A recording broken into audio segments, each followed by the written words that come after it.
Welcome to Honeybee's Homestead.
Welcome everybody. How's everybody doing? Welcome everybody to Honeybee's Homestead. Hope everyone is having a wonderful day. Hey, Mr. P. Mr. P is in the house, guys. Yo. My admin, my good friend. So, how's everybody doing today? Goodness, let me welcome everybody. We'll go down the list real quick. Y'all, make sure that we are very nice today in the chat. I told everybody that you guys are wonderful to everybody because you are. We're going to have some new people hopefully coming over. And we're going to tell Paul's story again today. And maybe I can go into a little bit more detail. I think each time that I'm able to share the story, I share a little bit more because it is tough to share. Chandra's in the house. Welcome, Chandra from Alaska, all the way from Alaska is in the house. Yes, she is. Gina, my girl Gina, 420, y'all. That's right. Y'all know I like to start off at 420. Get your smoke on if you got it. Megan is in the house. Welcome, Megan. Thanks for being here. Your mom. Hello, your mom. Welcome. So nice of all of you to be here. Larry Blaze is in the house. Judith Navarro. Love you, girl. So glad to see you. Daniel's in the house. Cane Corso. I really, really, really like Cane Corso. Okay, guys. I've been on a panel with her today, and you know how you just meet someone and you know, like, wow, this is a great gal. And Cane Corso, you're a great gal. Lovely to talk to, and can't wait to get to know you better. And so, welcome, welcome. Just Me Sue is in the house. Hey, girl. Welcome, welcome. So, I hope everyone is doing well. I'm outside enjoying the weather now that it's cooled down from the rain. Oh, you got some rain? Had 6 planes come through within a matter of 20 minutes. Just posted a photo compilation in 20 minutes. Wow, they're busy today, huh? Oh, thank you, Megan. Thank you, girl. Yeah, we're trying to get them in. We're trying to get them in. Look, it seems like one day it's like the other day we were 5 away, and then the next day it was 10 away, and it's been bouncing back and forth, and it's like YouTube is really messing with me because, guys, I'm gonna be honest, you know, this channel is really a ministry to me, and it's a platform that I use to help me with therapy and to help others. So I'm really not into just being on top of the analytics, but my husband is. He watches this channel really close. He's really into. He has a very analytical mind, and I can read it and I can understand it, but he's more into it. And so he's been watching it close, and of course every morning I'm like, where's it sitting? Where's it sitting? And so, of course, again, it was sitting at 3991, and I'm like, what is going on for the 3rd day in a row? It is sitting. Something is wrong. YouTube is messing with me. They're just playing with my emotions. They just playing with my emotions. They need to get it straight. Did you privatize or remove any videos or streams? What do you mean, Megan? I don't know what you mean. I haven't had to remove anything because I haven't had anything bad. I guess if that's what you're asking. So, but no, I haven't had to do that. I mean, I have made a couple of videos members only, but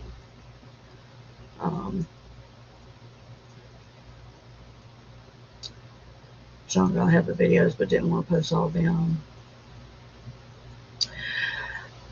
Thank you. Thank you. This is, okay, guys, let me tell you. So in the background here is my son, Paul. And this is when his daughter was born, and he's actually holding his daughter in this picture. And let me see if I can. There it is. Thank you, Mr. P. So this is Paul, and at the time of this picture, he was 26. Yeah. And his baby girl was just born. Her name is Heaven.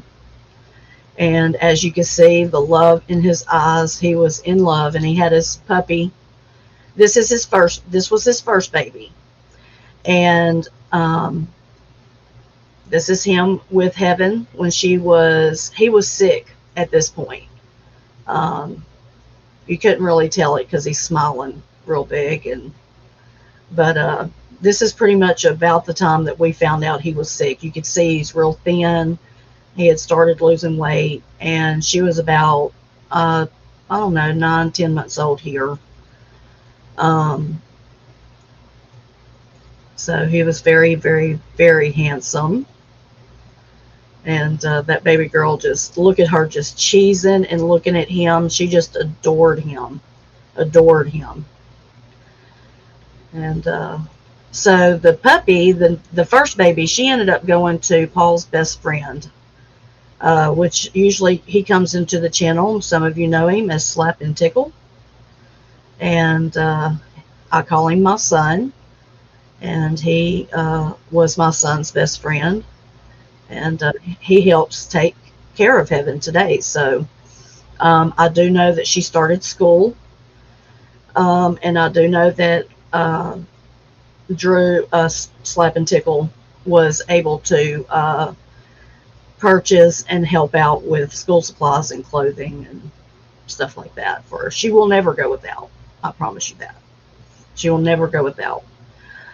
I did miss her first day of school. I am trying to keep it together. It's heartbreaking. But I did get a picture. And so a picture is better than, better than nothing. And so, yeah, today, guys, I'm going to share Paul's story and part of mine, too. Speaking of that, Gina, I just put a short up today of my diamond art. That's funny that you mentioned that because I just put one out about 2 hours ago, maybe. Oh, thank you, Judith. Thank you, hon. I didn't get it. I don't see anything. It'll come through. But I appreciate you, dear. Love you, hon. So let me just start off by saying that I was 19 years old when I had Paul. And I was married to my first husband. And I had an easy pregnancy. And he was born 2 weeks early. And he was jaundice. And so we spent a little time in the hospital at the beginning of his life. And then he came home, and he looked so much like me. And the strange thing is that I had prayed for him to look something like me because my first son looked just like his natural father. And I say natural father because my husband now, who I have been with for 30 years, when we met and got together in 1995, TC was 5 and Paul was 2. TC was just starting kindergarten and Paul was going into daycare, and he became their daddy, and he raised these boys as his own.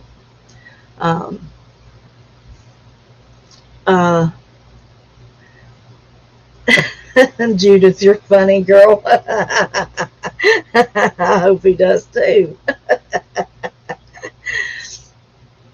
Oh my goodness. I'm sorry, that was just out of the blue, but Judith made me laugh. Oh yes, I know, Chandra, right? You can see me and my grandbaby. Yes. Well, let me tell you, when I share my mother's story, my granddaughter has my mother's eyes. And it is the craziest thing, but my mother had these silver blue eyes, and Heaven's eyes are silver blue. And when you are looking into her eyes, it's like talking to my mother when she was a child. That's how weird it is. But so Paul was a normal child. He loved playing outside. He loved riding his bicycle. He loved music. He loved working on his bicycle. He could take anything apart and put it back together again, and it would work. He was very mechanical, very, very smart.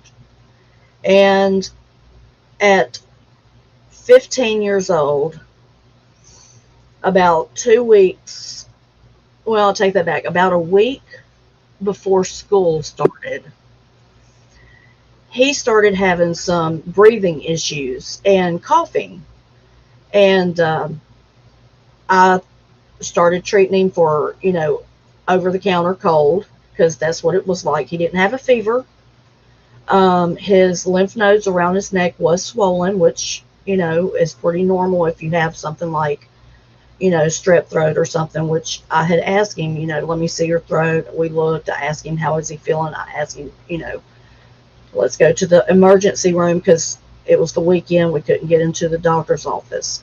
No, he didn't want to go to the emergency room. He wanted to wait to go to the doctor on Monday. So I took him to the doctor on Monday. And at the same time, he's starting school that day. And I took him over to the doctor. They did x-rays. They did 3 x-rays. And he kept saying that it wasn't working right. Something was wrong with the x-ray machine or something. And he needed us to go over to have not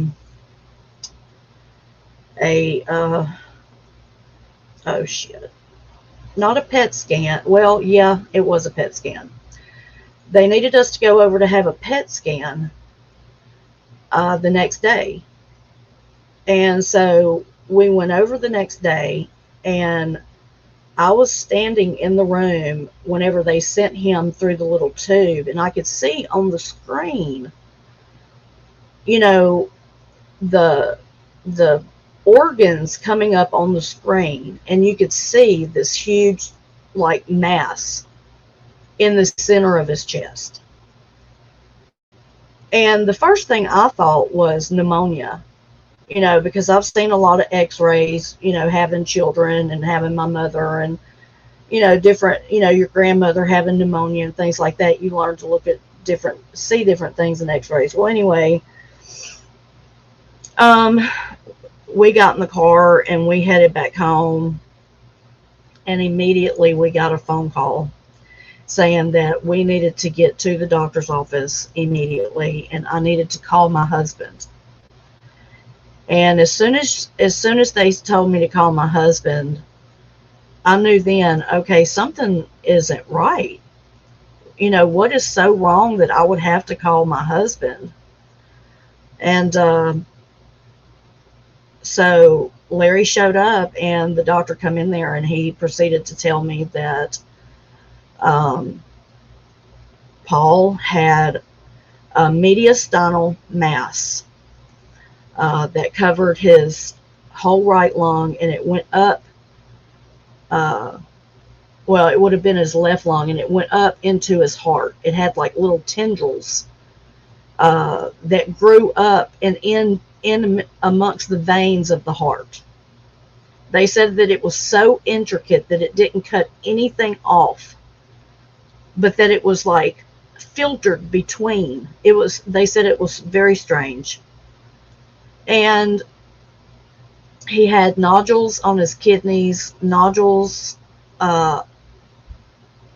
in other areas of the inside. And of course I was in shock, because as you know, I was never one to sit and watch St. Jude commercials. I'm just going to be honest. It was too hard. It was too hard for me to watch those people talk about losing their child. I could not imagine it, and you don't want to imagine it. So I just never watched it. So whenever they said he had cancer, I'm looking at that doctor like, what are you talking about? He's 15 years old. No, he don't have cancer. And he's like, yes, he does. And he needs to get, I've already been in touch with St. Jude Children's Hospital in Memphis, Tennessee. They already have a bed waiting for you. And you need to go home. You need to pack your stuff, and you need to get on the road today, right now, and get to Memphis, Tennessee as fast as you can, which is 5 hours. And I was in shock. I mean, to go from your child fixing to start 10th grade, or 9th grade, 10th grade, I believe it was. And he has a cold, and then the next thing you know, it's the C word. What do you mean? My child has cancer. I couldn't comprehend it. I literally could not comprehend what was just taking place in my life. Like my whole life, our whole life just changed in front of us for the rest of our lives. Everything just changed. It was like the rug was pulled out so quickly from underneath us that I didn't know that there was a fall coming. And I definitely didn't know how hard it was going to be. Well, I was so stunned, I cried, but still, in all that, I still had my faith. I still had my belief. And for those of you that believe, I know that some of you don't, and that's fine. But for me, in my experience, thank God I had something to believe in, someone, because you are so hopeless. You're so helpless to help this being, this growing adult, this 15-year-old man boy that I called him.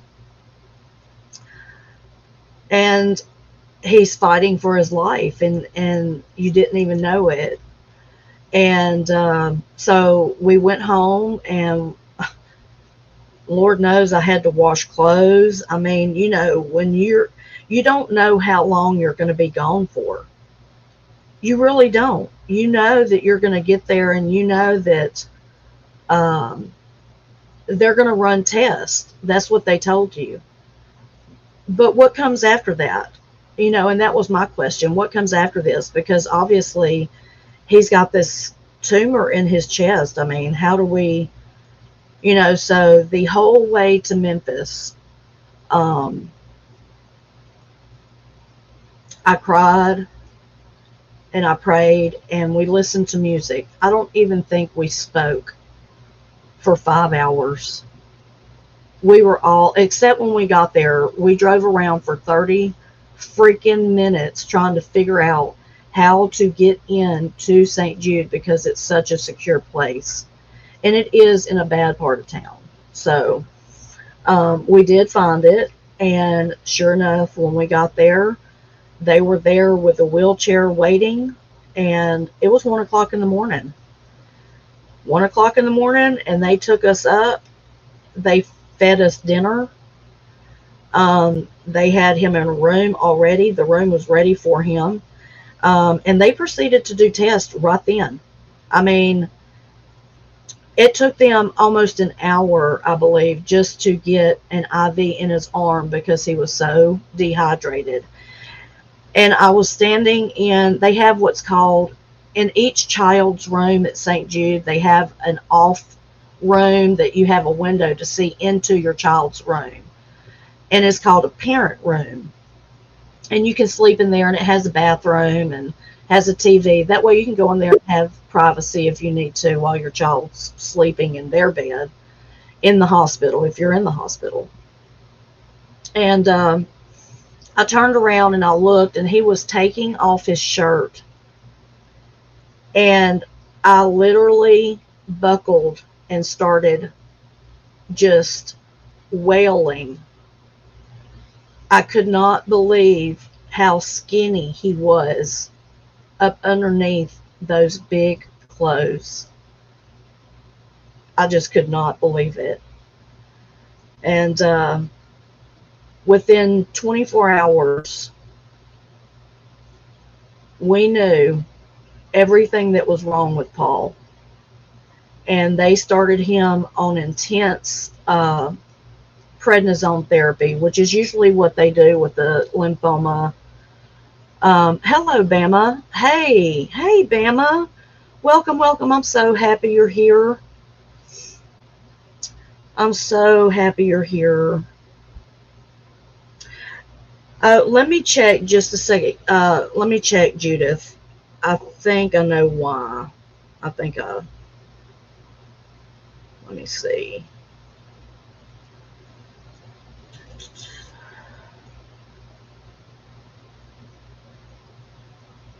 Okay. Um, I had it locked. I remember I locked it now, so maybe it'll go through now, Judith. Um, so that's when I noticed that Paul was really, really thin, and within, like I said, within 24 hours, um,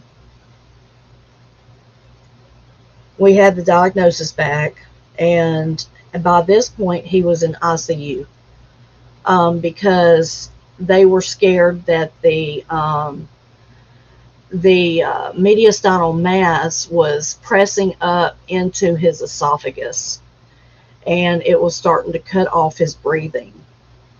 But with the intense therapy of steroids, and I believe prayer, within 24 hours, they went in to put in a PICC line. But instead of doing a PICC line, they ran a chest x-ray real quick and noticed that the mediastinal mass was completely gone in 24 hours. It was completely gone. Okay? They couldn't see any of it anywhere.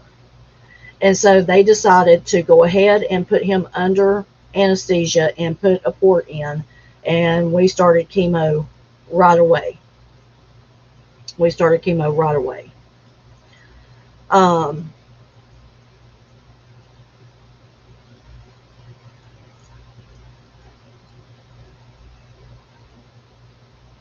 okay, I'm just catching up. Oh, yeah, Bama, you're always there a lot longer than they prepare you for, yes. They can tell you that your protocol is going to take you 2.5 years, but um, you better be ready for a 3-year stint or more. I mean, look, when your child is diagnosed with cancer, you don't just go and get a little therapy and leave and it's over. This is a lifelong, um, rechecking, bone marrow aspirates, bone marrow, putting chemo into the spinal fluid every week for months, for therapy, having 12-hour chemo rounds, having the Red Devil, which is the red Kool-Aid, doxorubicin and daunorubicin, um, L-asparaginase, the steroids, dexamethasone, put Paul in the hospital, methotrexate. He ended up going paralyzed one time from the neck down for like 2 days. He could not move because the methotrexate chemo had actually saturated his brain stem, and it numbed him until he literally couldn't move except his head. And that really freaked him out.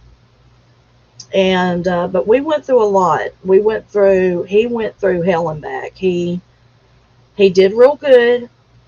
He met a lot of friends there. Um, Unfortunately, you meet a lot of other families, and you get to become a part of their family because you are all living together and sharing kitchens and sharing a hospital, and you get to know each other, and they become your family. They become your home away from home. We always called our real home home home. Okay? We did not talk about going home home unless it was serious business, because that's the number one thing you want, you have on your goal is to go home home. And that's few and far between when you're receiving high dose chemo. You don't get to go home very often. After Paul was through with his high dose chemo, 2 rounds, which took almost a year, we came home, and my father-in-law was dying of brain cancer, and nobody had told me. And when I arrived, he was basically in a vegetative state. He could not even recognize me, and it devastated me. On top of my son being sick, now my father-in-law, who I looked up to as a dad, was sick and dying. So I had to deal with that. And then Paul went on to take chemo by mouth for 2.5 years, 2 years. Let me think. He did a year, 2 years of maintenance of low dose chemo, methotrexate. He went to school. He graduated high school, and he worked a job. He worked at Roly Poly Sandwich Shop, and he just absolutely loved his job. And he was all excited because when he graduated high school, him and his girlfriend Hannah were going to wait for her to graduate, and then they were going to move to New Orleans. And that's exactly what they did. They moved to Metairie, Louisiana, 5 hours away from his mama. I cried like a baby. I felt like he was abandoning me. I felt like, he's my baby. I've got to take care of him. I'm always going to have to baby him because of everything we've been through together. And he showed me that he was my hero, that he was stronger than I was. He got out there and he did it. And he made me so fucking proud. He worked. He didn't ask for no money. He worked so hard. And him and Hannah had their own apartment. They even got him a dog. And, they were really conscious about waiting to have kids until they were married. And they wanted everything to be right. They wanted everything to be right.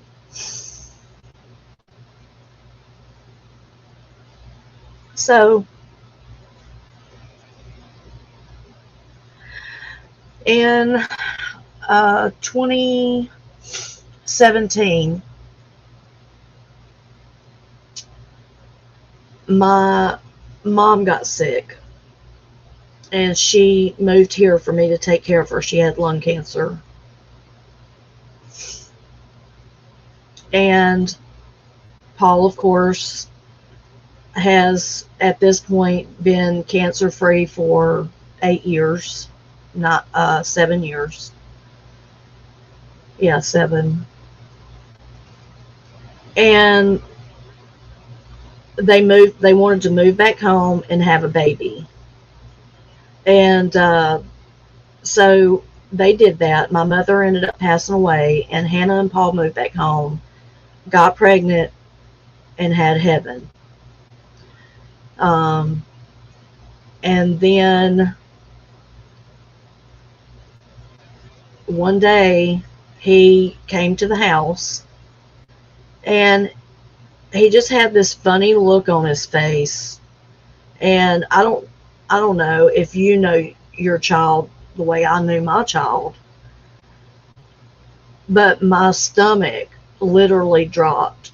I knew in my heart that something was wrong, and he didn't want to tell me. And I said, "What's wrong?" And he says, "Can you feel my belly?" And I said, "What do you mean?" Kind of like, "What do you mean, feel your belly?"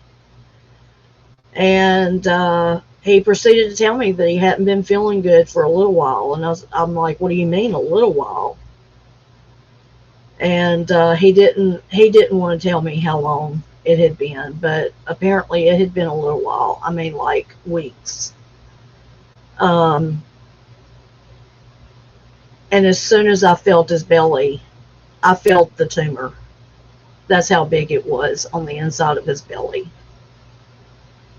And I jumped up off that bed, and I looked at my husband and I said, get your shit, get your clothes, get whatever you need. We're going to the ER right now.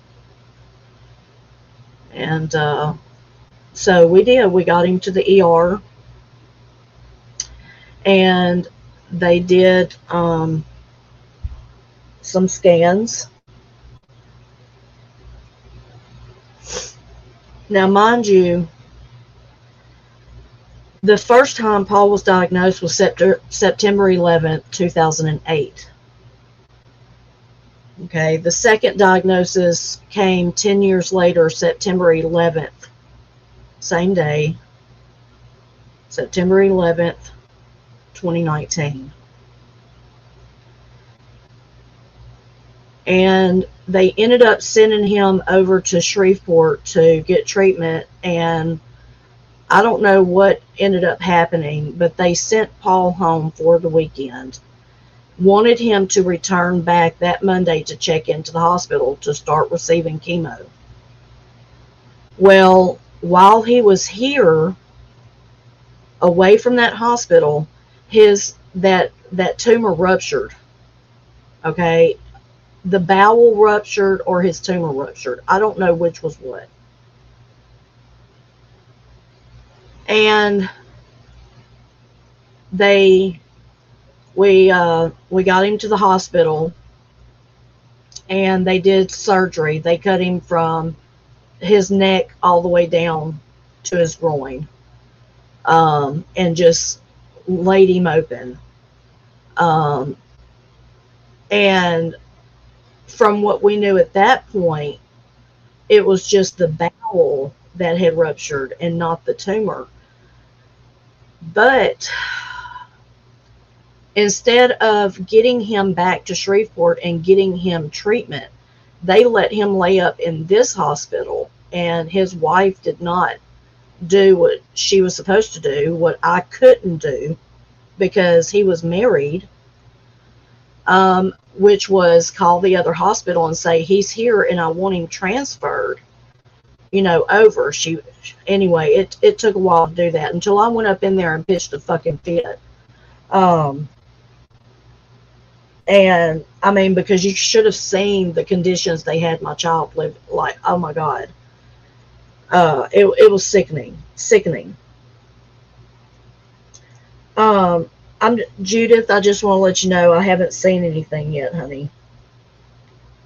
I don't know if it needs to resend or something's going on, but I just want to let you know.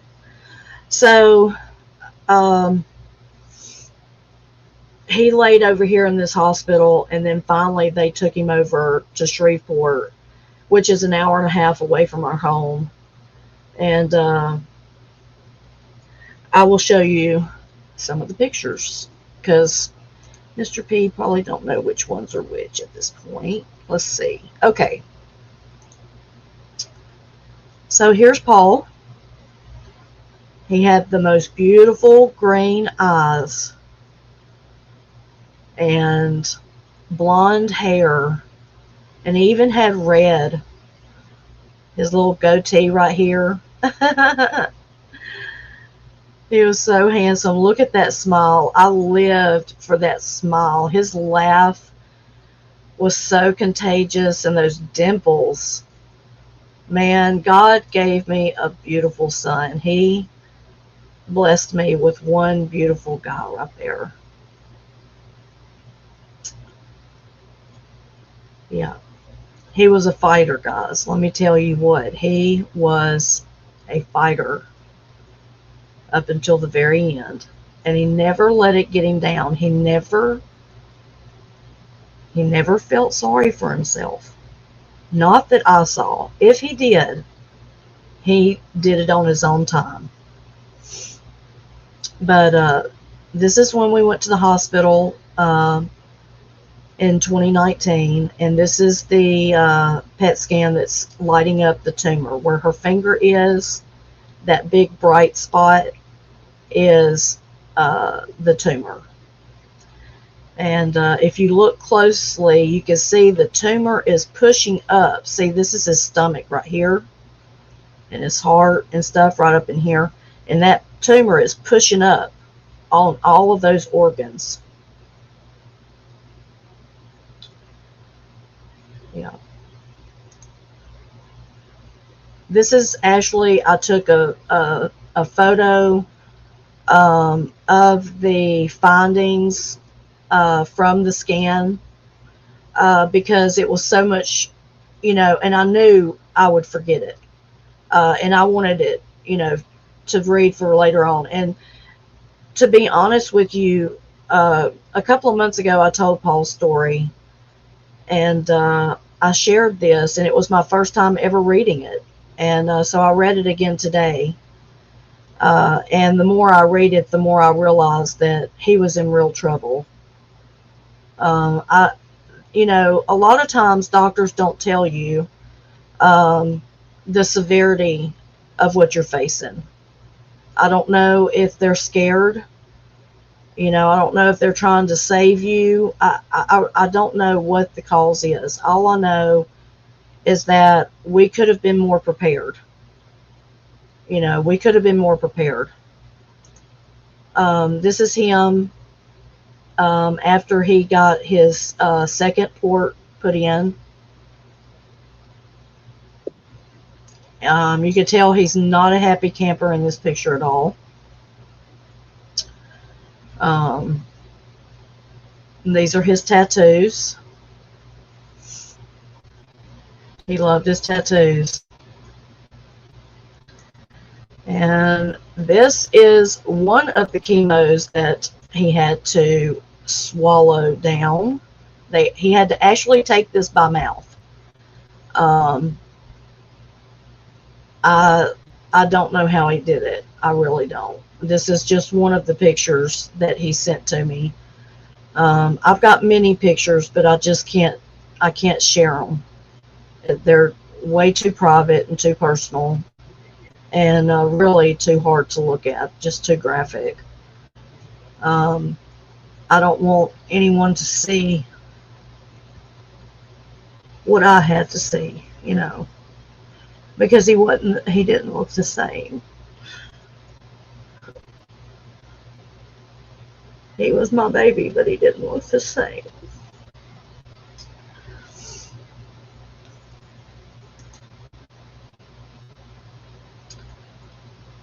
So this is him when he was still in the hospital.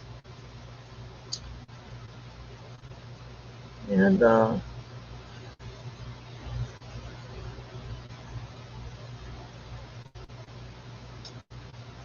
it was right around this time, I think, when this picture was taken, that my husband and I had showed up to the hospital. And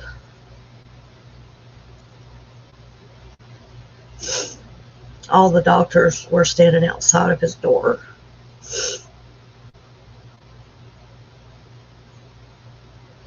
And I wanted to know what they were saying.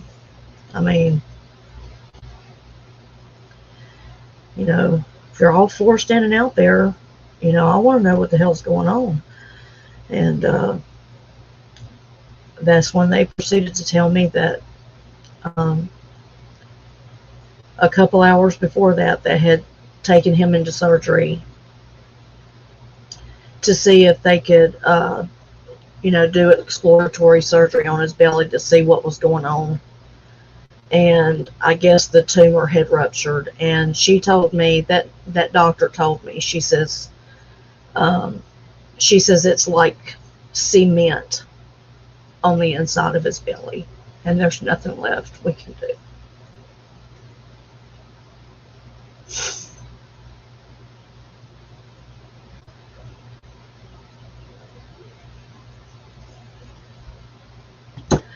And I said, no, that's not an option. You've got to save him because he has a baby. You know, no, I can't accept it. We done fought so fucking hard, and you can't tell me this is the end. I mean, there's nothing you can do.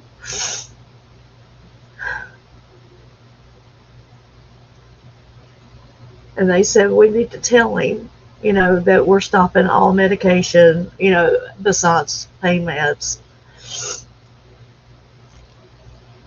And, he needs to make a decision of what he wants to do, whether he wants to stay here or go home on hospice. And even then, going home on hospice, they told us that we would have at least 2 weeks. That was a lie. It wasn't 2 weeks. It was more like 4 days, 3 or 4 days. It wasn't long at all. But I told him no, that I didn't want nobody else to tell him. I wanted to tell him. I was going to make the decision to tell my son that there was nothing left that they could do, and that he was going to go home and be with Jesus. And so everyone left the room, and I told him.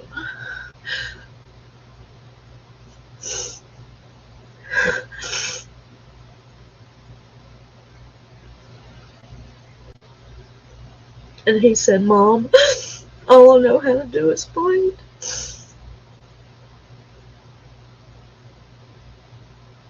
I said, I know.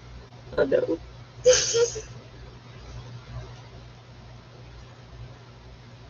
know. That's all you know how to do is fight, but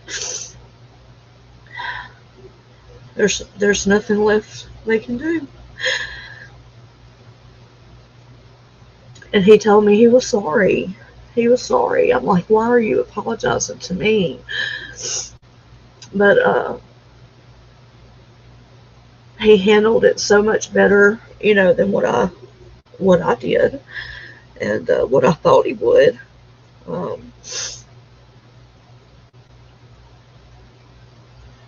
I drove home that day in silence, pure silence.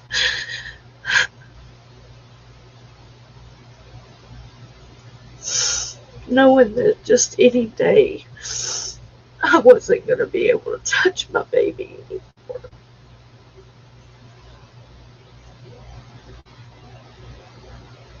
How do you deal with that? How do you do that? How can you stop something that's inevitable?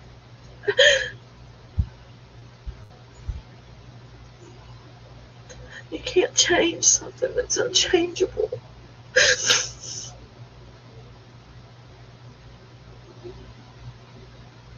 But we brought him home. I cleared out my dining room here in this house. And we brought his king-size bed over here. We had everything set up for him. Everything was set up for him. And we made him as comfortable as we could. He had a hospice nurse, a very good hospice nurse, and he was very comfortable with fentanyl patches and morphine. Even up until his last hours of people showing up and seeing him to say goodbye, he was still smiling with every fucking thing that he had been through. Every needle poke, every surgery.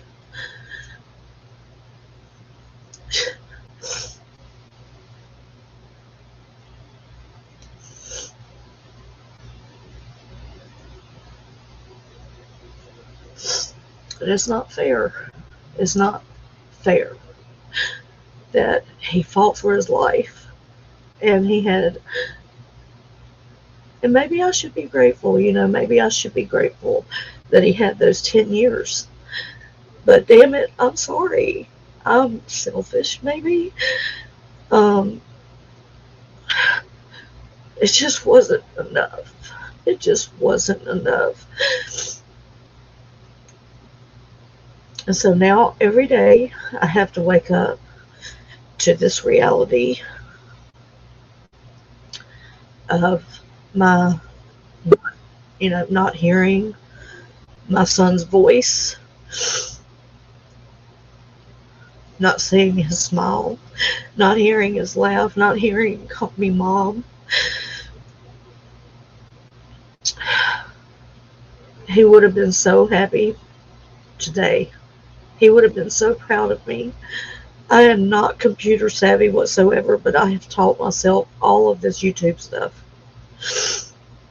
And he would be just ecstatic.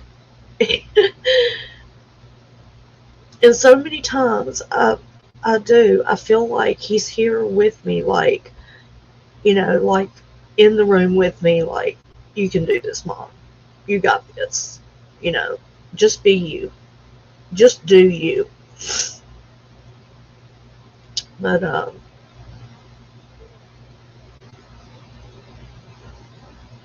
that's my baby. And that's his story. Of course, it's got a lot more details in there. But the main thing to know is that he was a wonderful, bright, loving, kind, would give you the shirt off of his back sweetheart. And he had goals. He had goals in life. And I am saddened that, this year he would have turned 30. And so that's hard, because on March the 7th, he would have turned 30. And I didn't get to see that. I'm not going to get to see him have gray hair or take his daughter to a dance or walk his daughter down the aisle.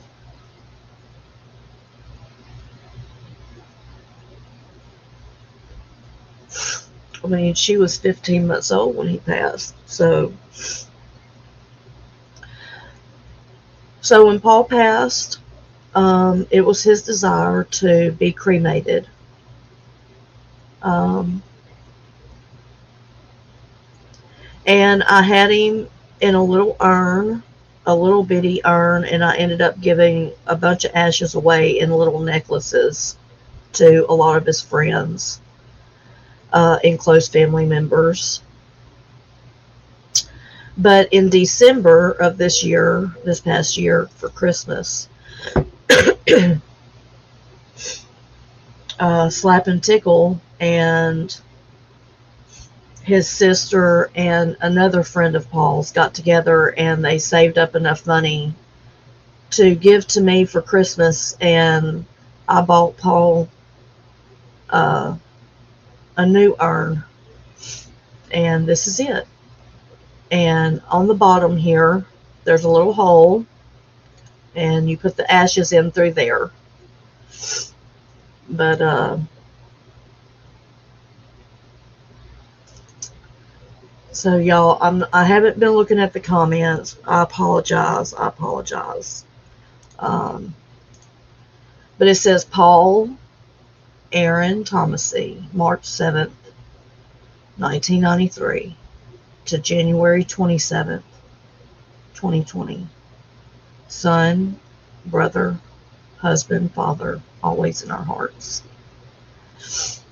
And I have to be honest, it sits on my dresser, and I still have not come to the place that I can take his ashes out of the one urn and put it into this one. I don't know what the holdup is.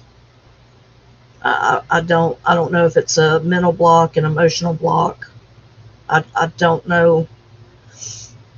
Maybe someone can help me along with that. I don't know if I should be pushed to do it, if I should just, don't push me, let me do it on my own. Why does it bother me? Is it a finality? I don't know. I don't know. I feel like it makes it too done. Final. It's done.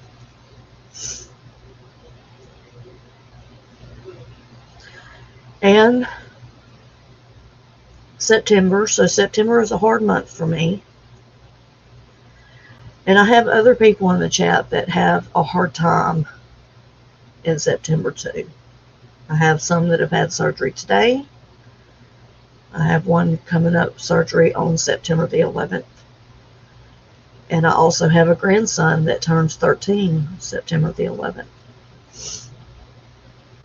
I have many things to be thankful for. Many. And believe me, I make sure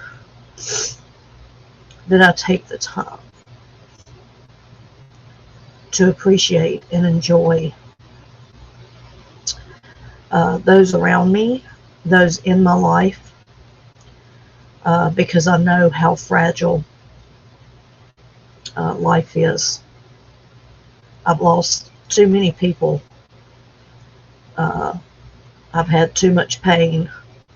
The grief has been overwhelming because I haven't just grieved for, one person. It's been a father-in-law, it's been my father, it's been my mother, my son, my grandson, my best friend, children that I knew at St. Jude.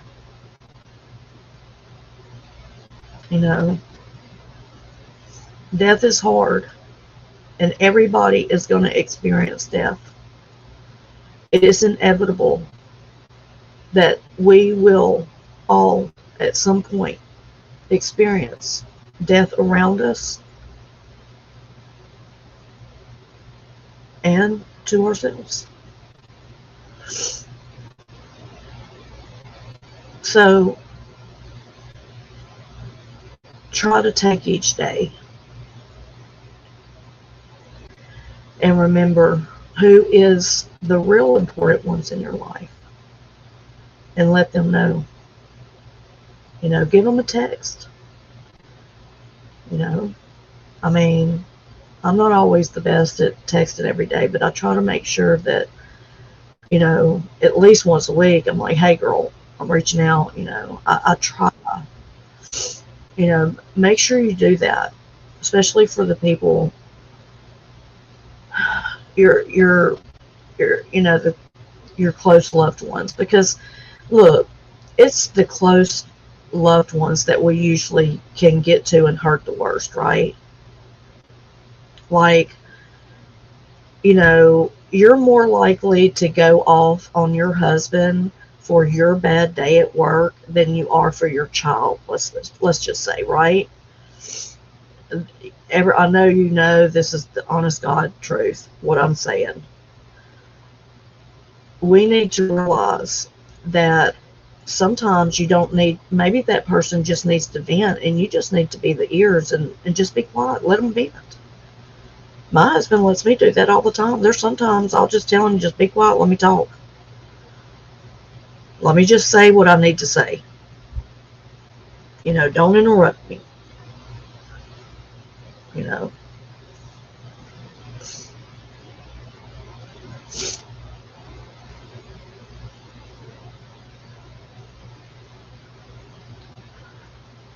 I'm sorry, Bama. I'm sorry.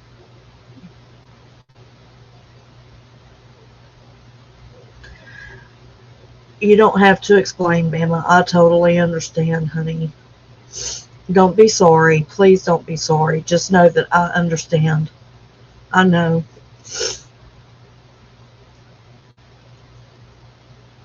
I know. Just know that.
Um,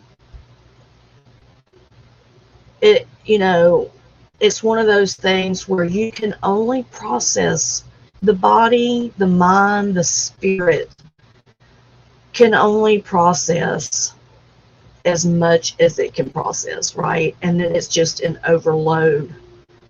And your body, I think your mind and stuff really just shuts down to where it protects, you know, protects you from the rest of all the stuff that you need to process because grieving a child is not the same as grieving my mother. You understand? I mean, of course you understand. um I mean, it's different. Grieving my father has been totally different from me grieving my mother. It's a different walk. You're going to have to pull from different places to get help, and it's okay to get help from other people. It's okay to feel vulnerable and to get on live YouTube and share your story to help another. You know what I'm saying? So that's why I share my son, Paul Aaron Thomasy. That way, that the 27 years that he lived in this earth didn't mean nothing. It meant something. it meant everything to me. And I just want it to mean something to other people. I just want him to mean, and I want him to help people take a look at what they have in front of them. You know, because a lot of times we do take for granted what we have. And we just get caught up. Sometimes we just get caught up, okay? But whenever you've been faced with death back to back to back to back, year after year after year, and several in a year, then, you know, you have to start to learn how to cope somehow. Because you're going to break. You're going to end up breaking or have a nervous breakdown. You know, you can't do it by yourself. People think that we can be an island all by ourselves, and I'm a loner, so I'm a huge believer in that. But you know, it takes somebody else to lift you up out of those trenches. My husband has lifted me up out of the trenches many a time through these 30 years. I've done him the same, especially here since losing his son. It just about killed him. I mean, it tore everything apart. It changed my husband. No, he's not the same. He's not the same. I'm not the same. How can you be the same? You know, how can you be the same? You're missing a piece of you. This whole spirit being that you gave birth to is gone. And damn it, that means something. That means something. So, this is when he had all of his curly hair. Look at that. It's a black and white photo, but his hair was blonde.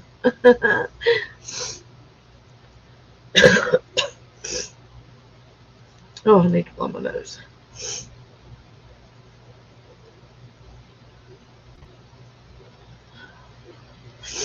That's right, Gina. That's right, Gina. I sure have. Thank you, Megan.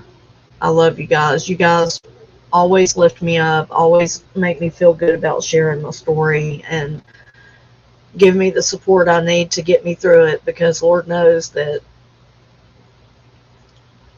it's not an easy story to tell. And you know, that's why I think I did put a trigger warning, or maybe, no, I didn't. Maybe in the description I did. I can't remember. But you guys know that we talk about grief here a lot, and the different things that go along with grief, whether it's mental illness or drugs or, you know, family, you know, breakdowns or, you know, breakups or fights or whatever it may be. You know, we deal with it here. I want to confront those issues because those are the issues that I have to face every day. I have to wake up every day knowing that my daddy is not here, my mama is not here, my brother is not here, and I do not talk to my sister. I have 2 children and one is gone. I have 4 grandchildren. I have 5 grandchildren, but one's in heaven. So, you know, that's a lot to take in. It's a lot of grief to deal with. I mean, how do you begin to process that? Where do you start? Do you get a book on grieving parents? Or do you get a book on grieving your child? Do you get a book on grieving your best friend? Do you get a book on grieving someone who is still living? I mean, you guys know that I grieved my father before he even passed. You were with me on that journey.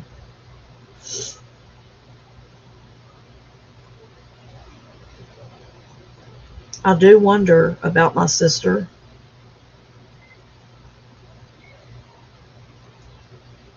but I know that there's no use. Um, there's a huge gap in between me and her, always has been, and I really don't ever see it being reconciled. I don't have any malice or hate in my heart towards her. I love her, and I wish her the best, and I hope she is happy. I know that she just had her first grandchild. My niece just had her first baby. I do know this because I keep up with her through Instagram. But, um, you know, that's a good point, Megan. I have found so much comfort being here and being with you guys and being able to share, and also knowing from the beginning that I was taking a huge risk in sharing so much of my life out here on YouTube.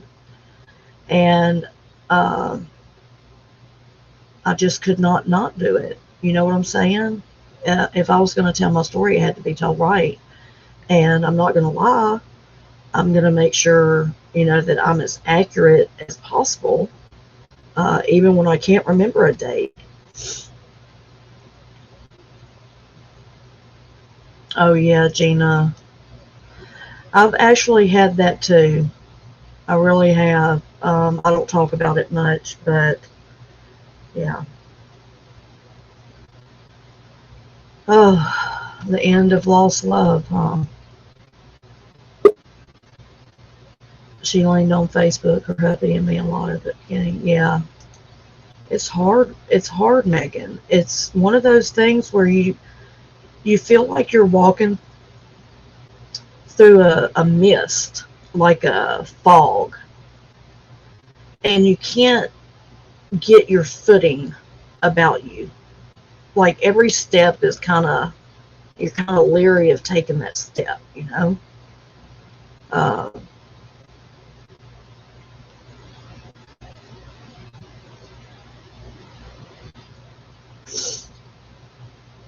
yeah, that's true, Gina. You have to watch out where you go these days. That's why I always want to make sure that we keep this space safe for the people that come here and they share. Um,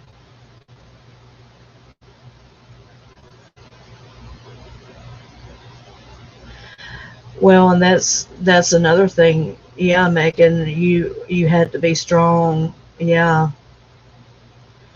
So you really didn't even probably start the grieving process until after you moved away. Um, that's hard. And then, of course, you're by yourself. So, how did you deal with that? Did you have friends to reach out to, or did you get some books, or did you read stuff online?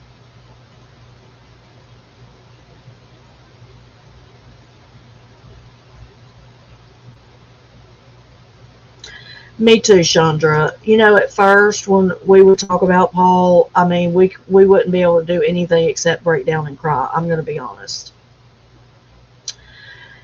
And now I can say 4 years, almost 4 years later, that I am to a place where I can speak his name and tell most of his story without completely losing it.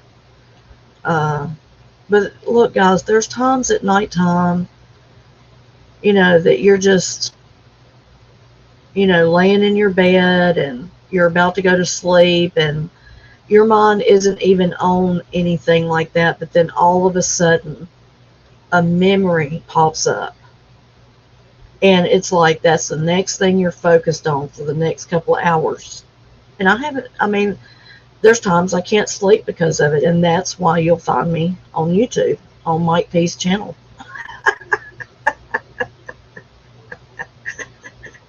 I'll just go up on Mike P's channel.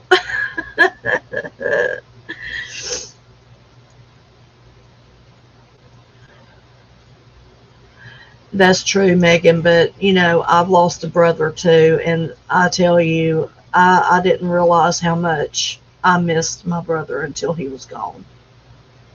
Seriously, and he was 10 years older than me. There was a huge gap between all of us children. There's 10 years between me and my brother, and then 7 between me and my sister. And I was the middle child. Exactly, Chandra, especially on the birthdays or special moments, you know. Yeah.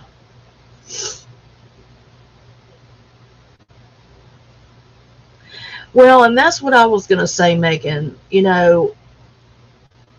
When the pain comes, do you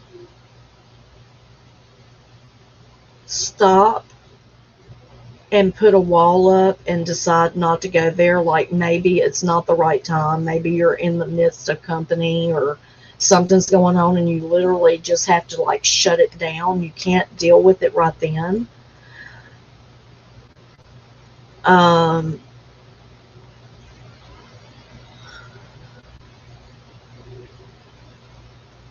yeah, Gina. What do you mean somehow it's different?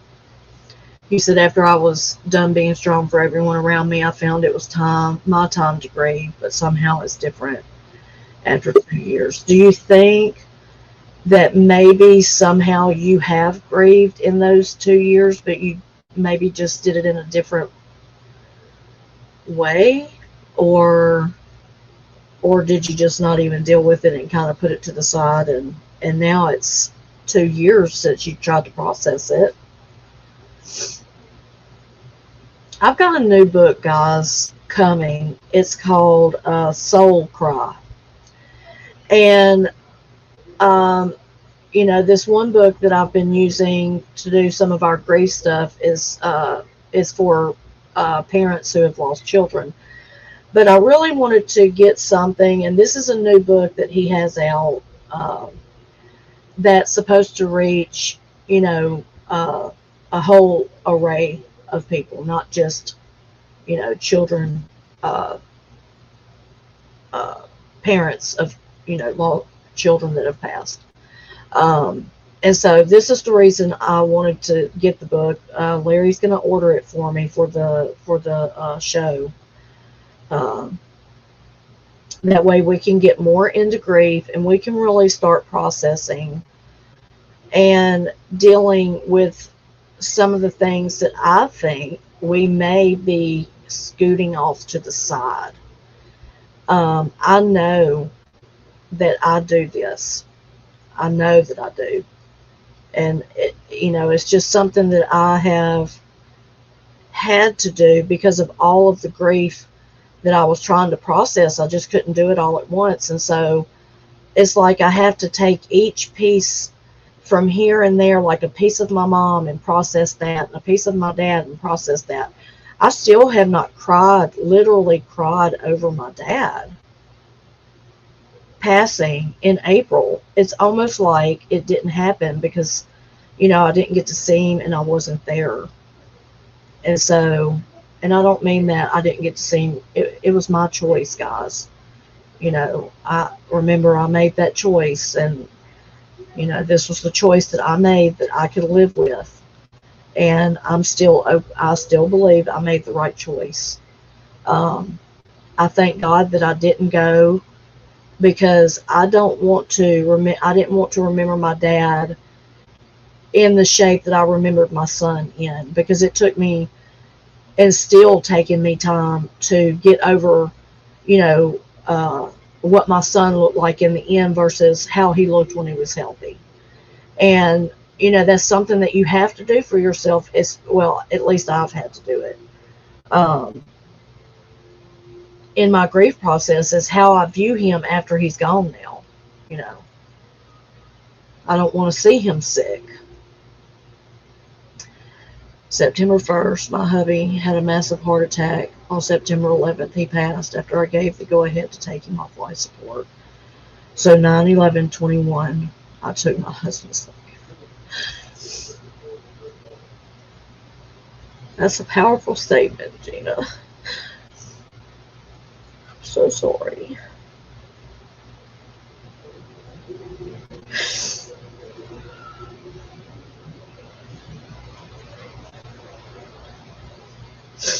You did his wishes though, girl. You know, at least you knew, and this is why you advocate this all the time, Gina. Please know what your loved ones want for the end of their life. Please know whether they want a DNA, a DNR or not, a do not resuscitate order or not. You need to really know these things about your loved ones.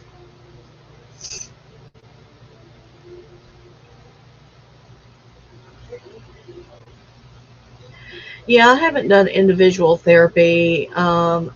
Seriously, this is my therapy. Talking to you guys, um, you know, of course, having my private time too. Um,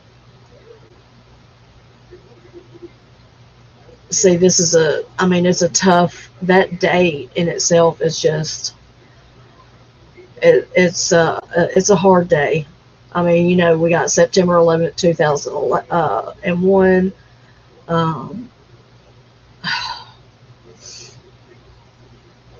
it's crazy. It's mind-boggling. The month of September gets so overwhelming for me that I almost just kind of try to what's that? Oh shit! What's the game that you play where you skip and you hop over the rocks and the numbers? Hop, skip, sketch, Hopscotch. hopscotch. Yeah, that's it. I feel like I'm hopscotching, just bouncing from this number to that number and just trying to take it as I can because I just can't handle it all at one time.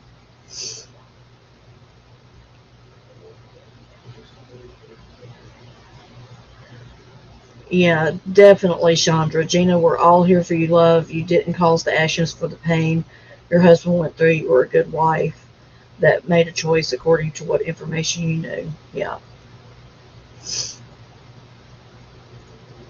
Yes, Gina definitely advocates for knowing what you want, making it clear of what you want from the end of your life, care, and what your spouse. It's very important to know these things. Very important. Um, I know that death is a taboo subject to talk about. A lot of times, it's you're kind of looked at like a Debbie Downer or whatever. But the truth of the matter is that death is inevitable, and everyone is going to experience it one way or another in their life. And I personally need to know how to cope. I need to know how to manage my grief because it's overwhelming at times.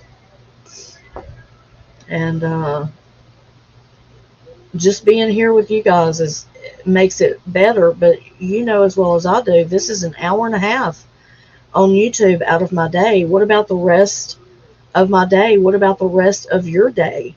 We're not on this YouTube live together, in this chat together all day to where we can support each other when something comes up. And so hopefully you can find friends outside of YouTube that stand with you and that are really that understand, like, I haven't lost a spouse, but I've lost enough people to know loss. And I know that the pain that Gina feels.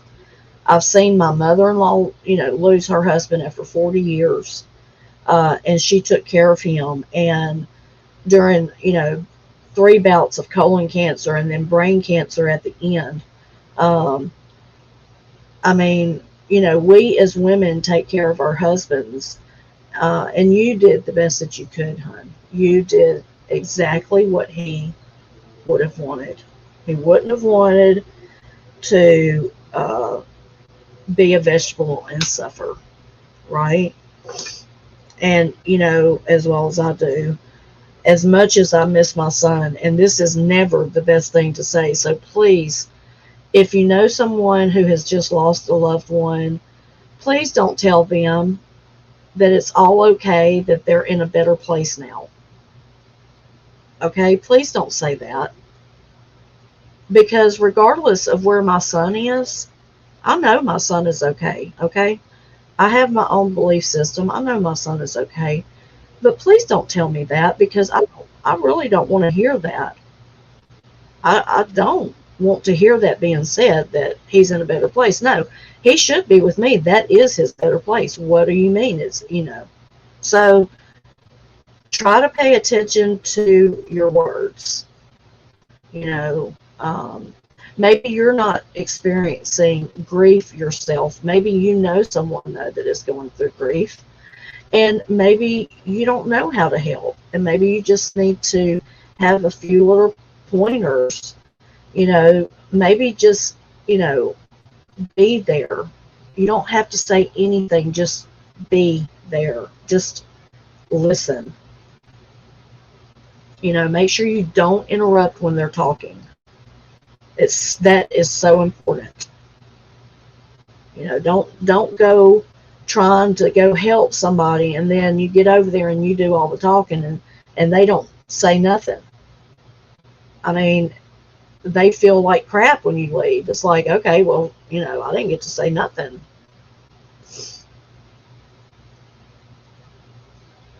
Let me read the chat.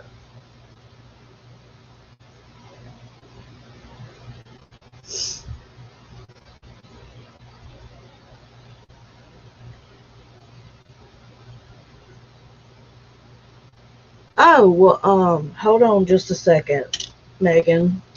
Hold on. I'll let you. Let me see.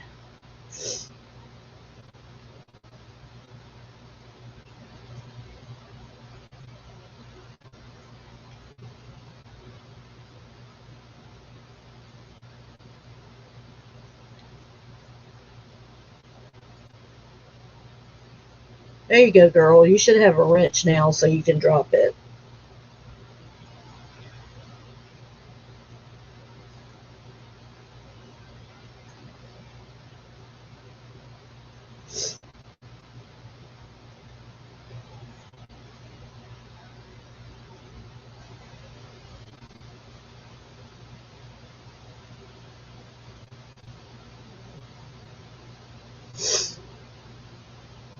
Okay, girl. Thank you. That would be amazing. That would be great. Any help that we can get, for sure.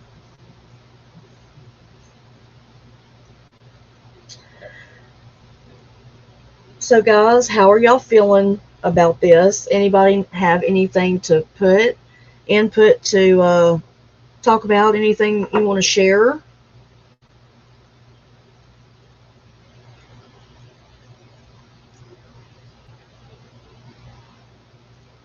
Is there anything else you want to talk about? Something Can you hear me? wants to share? Yeah, I can hear you. I'm sorry, I had the volume down. That's okay, Mr. P. I've been talking a lot. Gina says, Mr. P, thank you for being so quiet because you haven't won me over yet, but you're improving. Laughing out loud. Yeah. Yeah, definitely when Honeybees wants to kind of rock out and, do a stream that's not really, about, this topic, obviously, like, I'm in it. But I mean, I don't want to step on Honeybee's toes in this scenario. This is her story, you know what I mean? Just, I'm in the background just making sure everything works, that's all. That's my guy. Yeah. Thank you, Megan. Yeah, let me hit that link so I can go check it out. And I was gonna drop some memes, but it's not the right setting. It's just not the right setting. Yeah.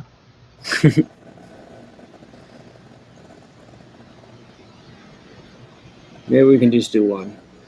Yeah, let's do. Oh yeah, yeah. There you go. Oh, scratching my butt.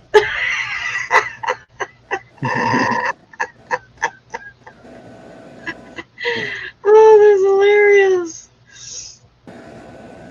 that's All funny. right, Kina. Good to see you. That's still a good site. What not to say, the phrases that seem to automatically come out of your mouths. Oh my goodness. Yeah, so that actually was such a big deal for me in sales, was not what to say, but what not to say. What am I Really? saying that is turning people off? And then you realize you're like, oh my God, I'm saying almost all of these things and I'm turning people off. And it could be, like, I know this sounds crazy, but, um, you're trying to get in touch with somebody that you maybe did a presentation, and you say, "Oh, I'm just following up with you," and what you're doing is you're doing the same thing every other salesperson's done, and you're Right. triggering a sales response and sales resistance. So immediately they want to say no before they even know what the hell you're talking about, because you know what I'm saying? Because you just sounded like a salesman. Right.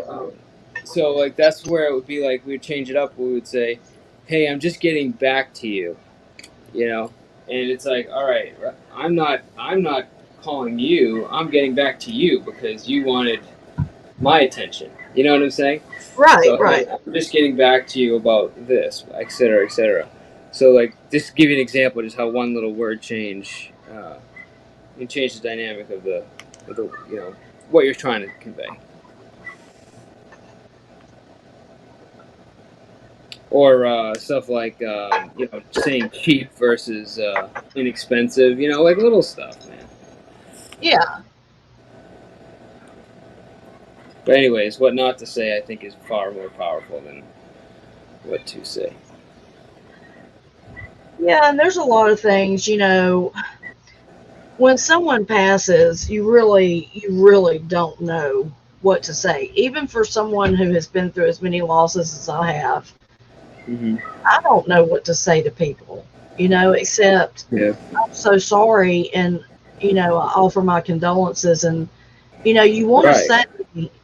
say I know how you feel, but that is not the right thing to say at that time.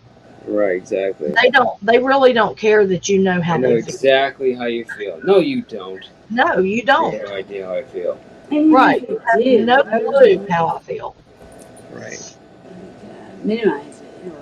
Exactly. Yeah. Exactly. Good point. Minimizing it is what that's doing. Yeah. Yeah.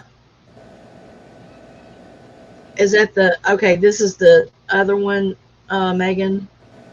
Okay, yeah, this is a different one. Okay, good. I'll look at both of them. Cool. Thank you for that. Appreciate that. Who is this? I'll be right back, guys. There's someone at my door. Uh-oh. Hope it's not a porn bomber. Oh wait, you can't get a porn bomb if you're at the door, right? Could you get porn bombed at the door? I don't think you can. Well, you won't get a strike, that's for sure. Imagine that, like, people started porn bombing people at the door. They just, like, show up with a screen. Just porn, friggin' going nuts.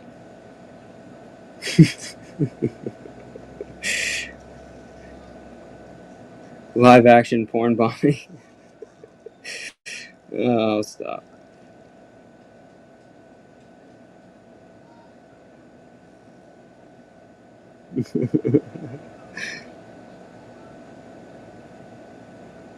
In Texas, you get porn bombed in any place.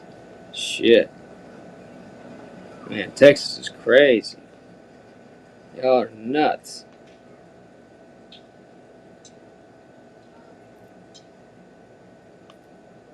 And man, like, why you gotta have such a big state? Like, it's not a competition. We get it. You guys are big. Okay. Yeah, What is it? What are y'all talking about? oh, I was talking about. Well, first of all, I wasn't sure if you were getting porn bombed, but then I realized you were answering the door. Right. Well, I saw somebody pull up on my cameras, and I'm like, who is this? Because Right. we already had groceries delivered today, but he was delivering something else. So, Oh yeah. yeah. Something from Yeah. Walmart. Oh shit. Was it one of those YouTube deliveries? Not YouTube. I'm sorry. I'm tired. Uber deliveries. No, we actually ordered groceries, and it's probably something. Oh, where'd she order that? She ordered that from Walmart. Oh, okay, well then I they. don't know.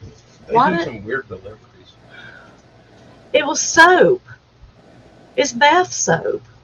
Bath soap. Yeah, she had two big packages of bath soap. Well, I'll And- be damned. It's like, why did they individually wrap that and just deliver it by car? Well, They do some first of all, was the car was from Uber, right? Yeah,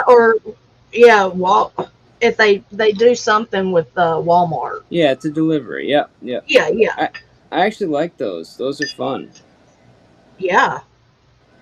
No, I'm Yeah. saying like they'd be on the driver's side. It's like, you don't got to take Yeah. a passenger. They pay you pretty decent. You load up, and then they get there and they dump all your shit in your trunk. And you're like, all right, let's go. That's it. I love having my groceries delivered, and they get used to the roosters too, because a lot of times they're like, "What the hell?" Oh no, dude, those roosters better not F with me, man. I'll chase them around. I'll turn into an angry cock in a second.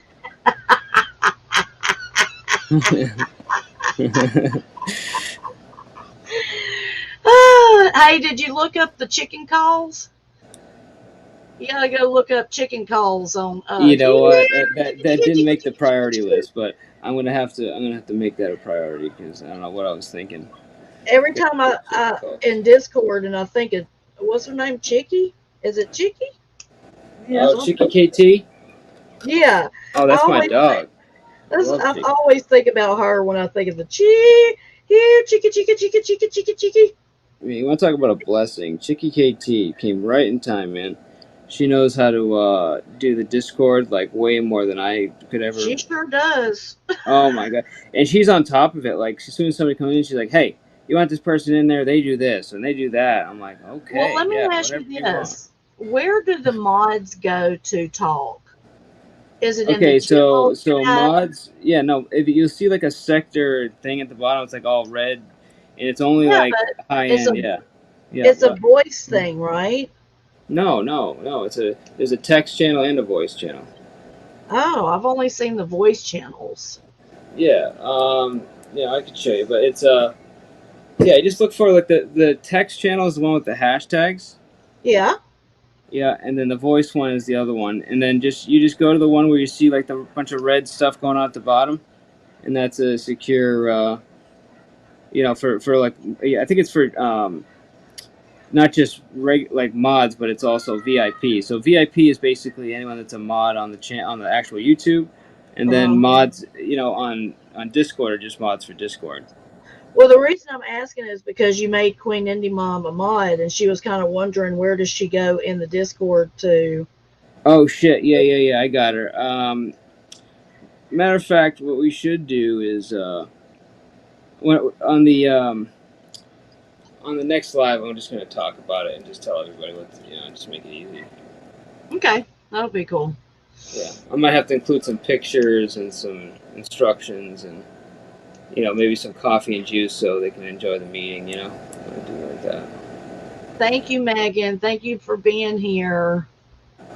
Yeah, Megan.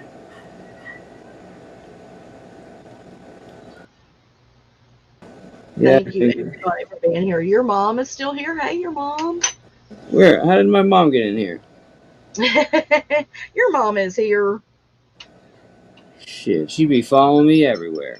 I know. I used to follow Paul everywhere too. TC too. Ask them. They were teenagers. I'd follow their ass around. I'd knock on doors at 3 o'clock in the morning. Oh man, yeah. Now I'd be like, Mom, you're embarrassing me. Yeah, well, you're 15 and need to be at home. Yeah. No, 15 is different. Yeah, no, I was pretty good right up until about 16, 17. Once I got my license, I was like, all right, it's on. Yeah, I'm out. And you want to talk about, smoking weed and driving. That's all I did back then. It was just Oh, yeah.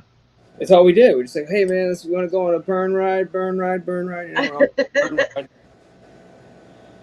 I'm surprised we didn't get more trouble. Paul ended up getting his driver's license, and he ended up learning how to drive when we were at St. Jude, and he would drive me back and forth from Oh, that's Memphis. awesome. Yeah.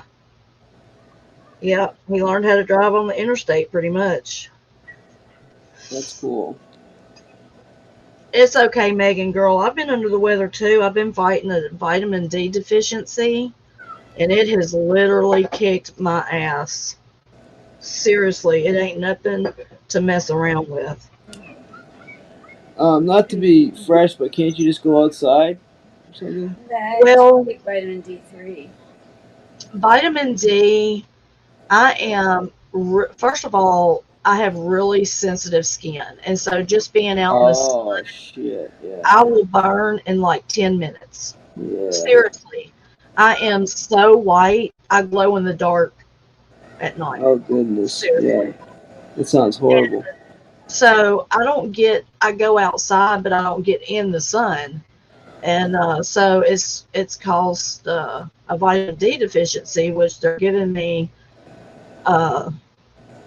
I've taken 1 month round, and now I'm doing another month's round where you take one pill a week for 4 weeks. And it's supposed to start making you feel better, but man, that's what I was down for that week. I was in bed. You just literally feel like you're drunk, like you can't function. Yeah, it sucks. It's bad.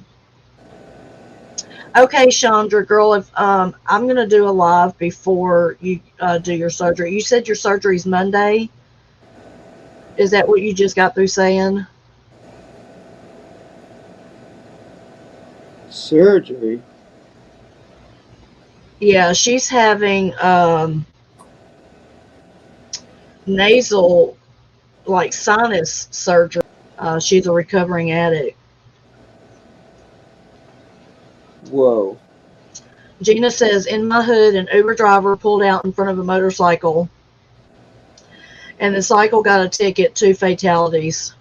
Who got a ticket? You say the guy with the motorcycle? Yeah, the cycle got the ticket, 2 fatalities. Wow. That's crazy. Not that I'm happy about that, but that's like, usually it's never the cycle. Let me write that down, Chandra.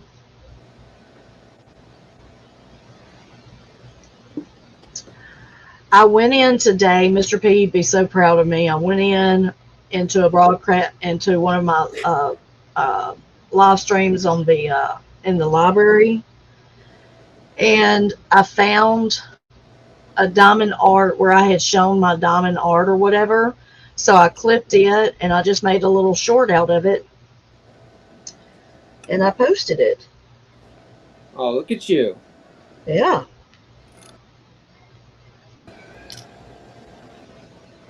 So, are we going to see it, or what are we doing? Yeah, it's out there. It's you're going to make us go and find it? I can show it to you. Let me. No, I'm just messing with you. No. You got to get the views, man. Come on. Watch That's hours, people. Wake up. That's right. It's Sluter. Okay, Chandra said she has Sluter syndrome. Nothing to do with drugs. I was born with it, but I can't breathe, and the bone is all the way to the right, sitting on all my nerves, causing chronic migraines. So really, what they're just going to do is go up in there and take that bone. Are they just going to straighten it up, Chandra? That is just so crazy. So what is Chandra doing? She's getting a nose job? Basically. She can't breathe because the bone it's all the way in there. It's all the way to the right, sitting on all of her nerves, causing chronic migraines. Oh my gosh. It's septoplasty, bilateral submucous resection turbinates. Yeah, all I heard was mucus. Yeah. Septoplasty. My gosh, girl. That sounds. I know what plasty means. Plasty, yeah, I got plasty, yeah. That means nose. Oh, I thought it meant just Does it? no. I thought it meant like a type of surgery, like like when you get like I don't know. I don't Like know a the proper word, but rhinoplasty. if you were getting your boobs operated on, it would be a friggin' boobplasty, whatever the hell it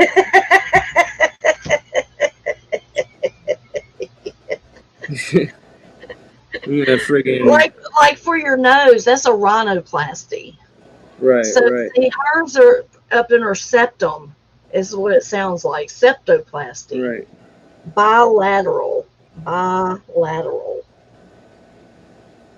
Yep.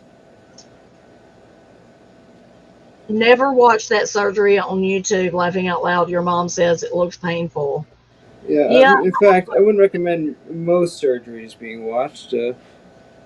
You know, Gina not says, Mr. P, tell us seriously what you think of Quick Vic. quick Vic. Yeah. Yeah, I mean he's not quick, but he's my dog.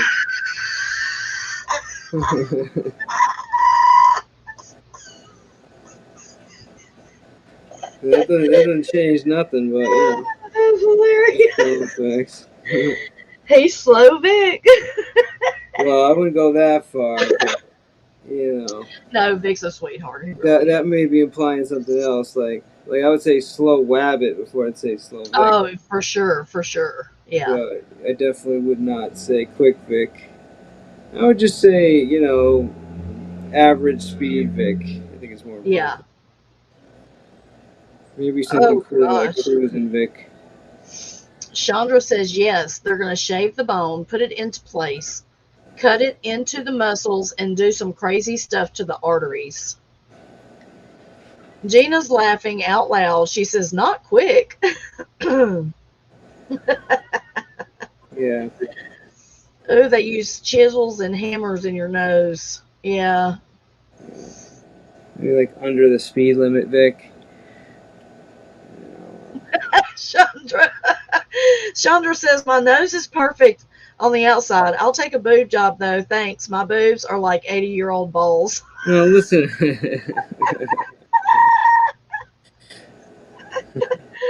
Yo, see, the problem is when you friggin' people say shit like this, I end up visualizing it. So you're essentially attacking my brain by inserting these pause, unintended, by inserting these images into my brain. It's like, I wouldn't, I wouldn't make you envision like a sweaty grundle. You know what I'm saying? That's not cool. See that? See what I just did there? And I'm happy to even know what that is. Yeah. Do you know what a grundle is? A what? You know what a grundle is? A grundle? Uh-uh. Oh.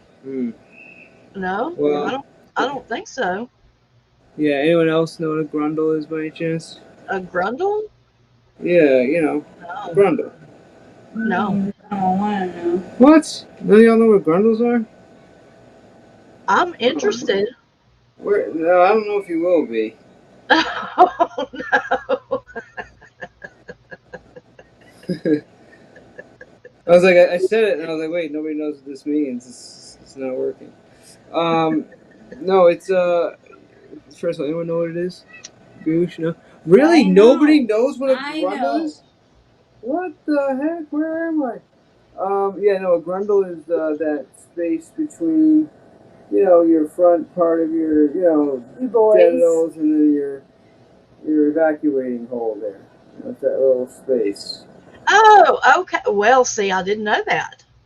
Yeah. See, So you learn something new every day. Your mom says I'm familiar. We're trying to put nasty images in each other's minds. Right. That's kind of where I'm trying to get you to.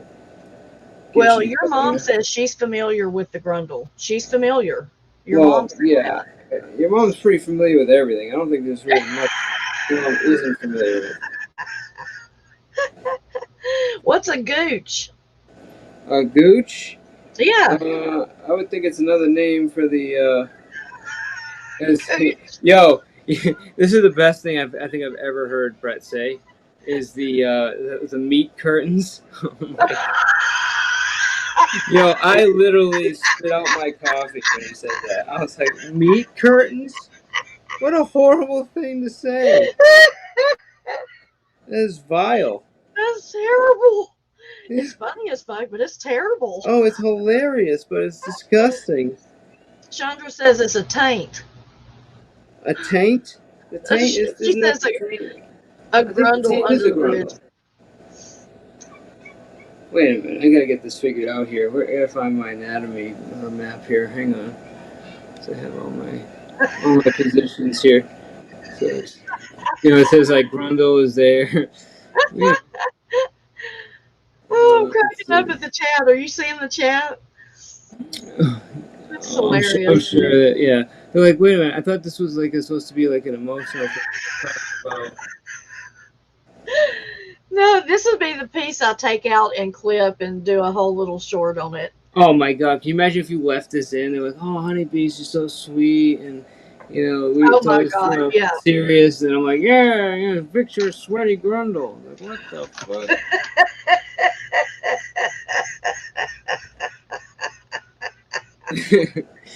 Let me see Your here. mom? The taint. Alright, let's figure this out, guys. Taint. It's a trace of bad or undesired. No. Contain. No. See. No, they don't know. Okay, wait. A taint in the human body. Apparently, that's two different things here. The taint is the perineum, which I don't know what that means, and your anus, otherwise known as the perineum. So a taint is your anus? Really? It's the in between the anus and the vagina hole. That's the perineum. Now wait a minute. That's what a grundle is. Well, that's called You can't. Dude, these people naming shit like twice, man. I can't even. The problem with this friggin' you're not like English language, man. It's just they do this shit all the time. Like somebody from China is like, wait a minute, you got 6 words for the same thing? Gina says meat curtains, moose knuckle, floppy skin down below.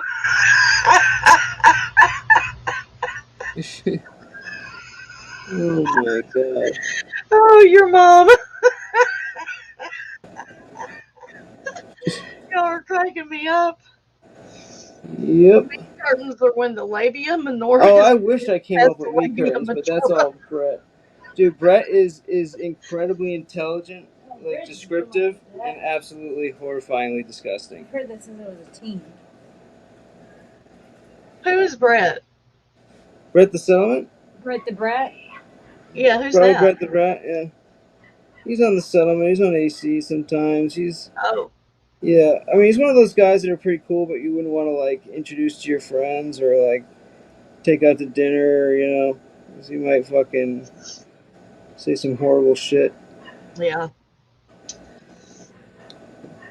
Yeah. One day I made the mistake. I was listening to him live, and I had it on the radio, and then these folks got in the car, and I was like, "Oh, I'll just turn this down," and completely forgot. And then I turned it up, and it's right the second I turned it up, it's him going into like some routine, just being absolutely awful. Oh my god. Yeah. And his laugh, AC's laugh. But all seriousness, Brett is a good fucking dude, man. He's really, really nice. Yeah. Incredible guy. Hey, Gina says she subbed to Moose Knuckles. Moose Knuckles? Are you serious, Gina? Moose Knuckle is when a First dude. of all, who the hell is Moose Knuckles? A camel toe is when a chick is imprinting. Yeah. Wait, did you realize we weren't talking about a channel? Or... Yeah. Right? We weren't saying subscribe to Moose Knuckles. We were just describing Moose Knuckles. Did she know that? Listen, I take no responsibility about whatever you're gonna find out with the. Oh, Gina, I got you. She says you are too, honeybees. SV. Okay, I got you. I was wondering who you were talking about, but I remember. Yeah, I don't know either, but hopefully you guys got it figured out.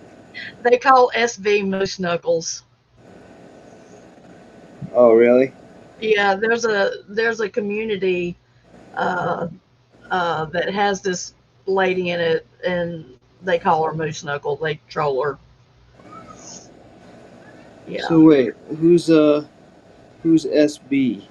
Sharon V. Oh yeah, I'm not familiar with her. No, she's from the CWC community. It's a totally different community that I kind of ventured into a little bit and decided nope, it wasn't for me.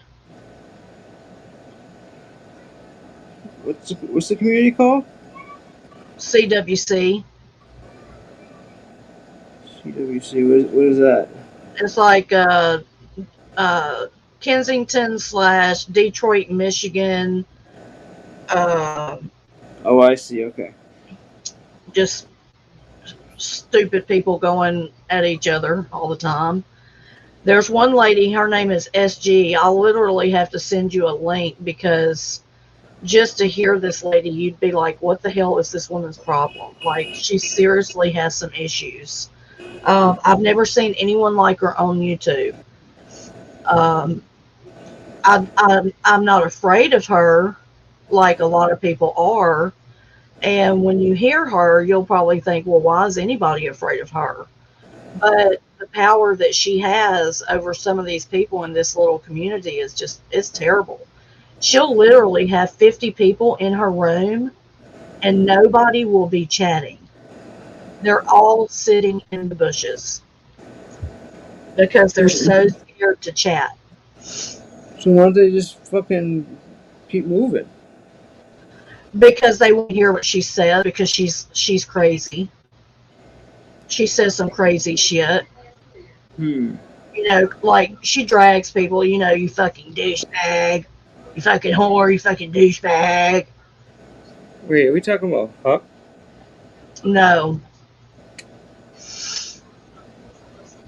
No. This lady is called Survivor Girl 2019. You'll have to look her up. She says that her plight is to go after cancer bullies because she has had cancer and people bullied her, but that wasn't the case. What it is that she is a bully. And she bullies people, even people that have cancer, but she wants everyone to feel sorry for her for having cancer back in 2019. It sounds awfully familiar. She doesn't have cancer anymore, not unless she's relapsed or something. I don't know about it, but God knows I wouldn't wish that on anybody, even my worst enemy. Doesn't it sound like somebody?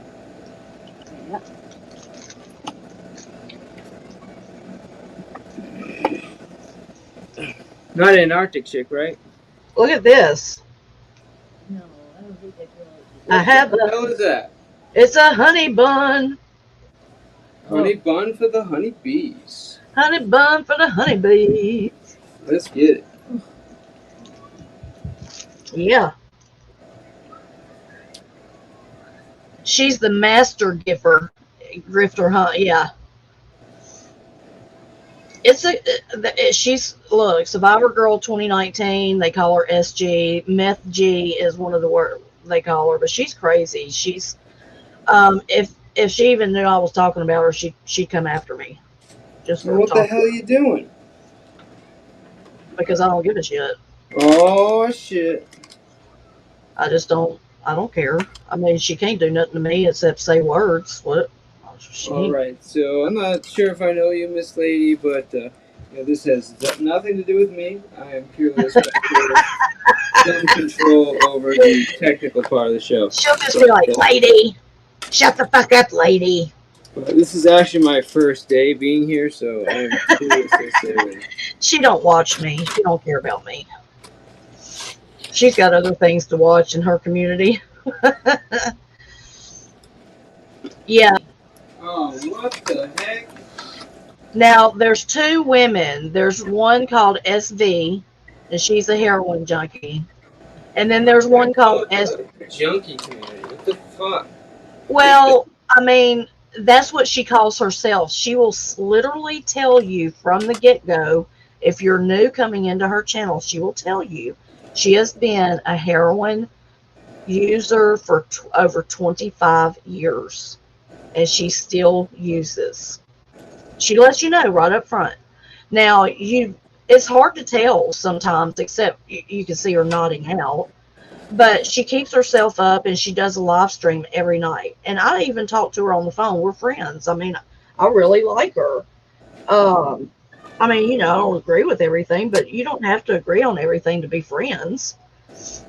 And she taught me how to do a few things like make clips with screen recordings, videos, different things like that. And she taught me how to do that. So, to me, learn what you can from who you can and gather it along the way and, make friends along the way. You don't have to, stay in a community and just to be friends with somebody. But I just left the community because it's nothing but hate drama and doxing and everything else going back and forth. And, I'm not for that. So I ended up, of course, being in VIX, and then you came over to VIX, and then we met Samantha P, and, it just kind of evolved from there. And I saw you up on Vinny's, and it kind of took off. I mean, how strange is it, Miss T? Think about it. When I came up and talked to you that night with Vinny, I was Honeybees. No, I take that back. Actually, you were a Flower Girl. I was Flower Girl. And then you found me on a live stream under Honeybees. So the only thing I can think is you subbed to me under Honeybees, even while I was sitting under Flower Girl. But you didn't realize it was me until you came up, and I was like, oh, well, I'm, so-and-so. That was pretty cool. You're like, what? Yeah, I'm not sure how that happened, but it's a God thing. Mm. That's what that is. Divine intervention. I'll take it. Divine intervention. No, We're gonna change some YouTube streets, man. No, don't say that. Damn it. No. Why? No. We're not saying. No. No, I have nothing to do with the YouTube streets, okay? This is a sector only behavioral checkup from the neck up. That's it. I got you. I am not the police. Your mom says, isn't there another Flower Girl in the community? Yeah. I don't know. No, I think so, actually. I think there's a Flower Child. I've heard of Flower Child. Oh, Flower Child, yeah. Yeah, Flower Child, yeah. But you're saying if we see anybody that has your name, your username, then it's not you? If it's Flower Girl, then it's going to have my, it's going to have the green avatar, I believe. Let's see, Mr. P, you're the backup. You have Honeybee's back, don't you? Yep. Oh, Honeybee. Dude, I got both their backs, Honeybees and Flower Child. Flower Girl. Is it Flower Girl? Yeah, Flower Girl. I don't know who Flower Child is. No, yeah, your mom says, yeah, there is a Flower Child. I thought there was. I haven't ran into them, but I've seen them or heard them. I've heard about them.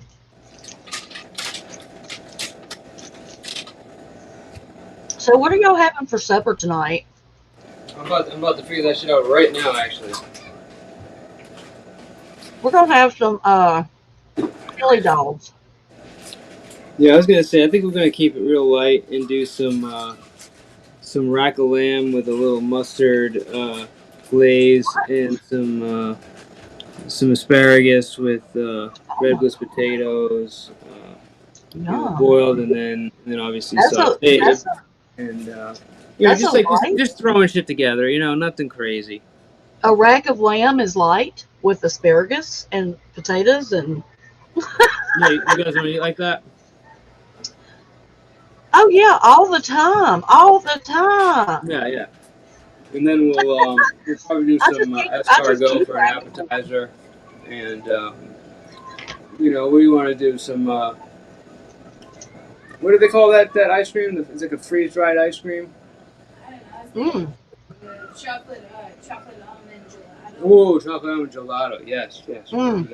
Yeah, gelato. What most people get. It's just peasant Yeah, food. they had a gelato place in St. Jude Hospital.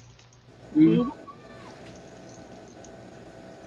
Yeah, Mm-hmm. it's awesome. Gelato is awesome. Let me tell you what I cooked the other night. Well, I didn't cook it. I found the recipe and my husband cooked it. Um, Chicken dumpling casserole.